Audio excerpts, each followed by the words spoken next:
আসসালামু আলাইকুম, বিসমিল্লাহির রহমানির রহিম। দেখেন আজকে আমি রান্না করব ইলিশ মাছ দিয়ে পুঁই শাকের পাতা দিয়ে। এই যে আমার গাছের কয়েকটা পুঁই শাকের পাতা নিয়েছি, এই যে দেখেন ইলিশ মাছ দিয়ে রান্না করব। এই গাছটা আমি আপনাদেরকে আমার ভিডিওতে দেখাইছি।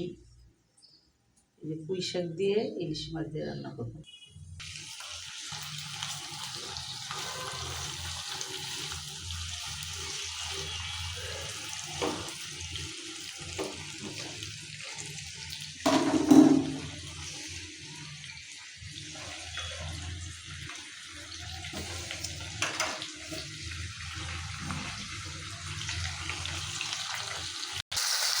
এখানে দিয়েছে হাফ চামচ হলুদের গুঁড়া, হাফ চামচ মরিচের গুঁড়া এবং পরিমাণ মতো লবণ।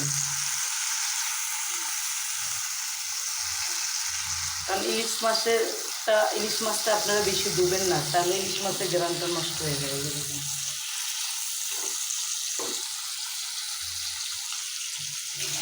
আমি কিন্তু কোনো পানি দিইনি। দেখেন এখন মাছটাকে অল্প আঁচে ভালো করে শাকটার সাথে কষিয়ে নেব।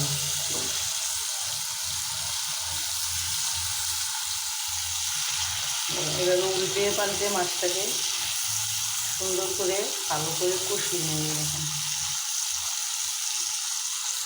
মাছটাতে আমি কোনো প্রকারের পানি দিইনি, এখন দিব।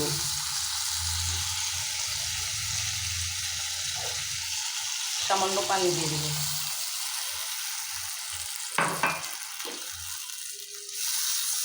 সামান্য পানি দিয়ে ঢাকনা দিয়ে রেখে দেব। সামান্য পানি দিয়েছি, এখন ঢাকনা দিয়ে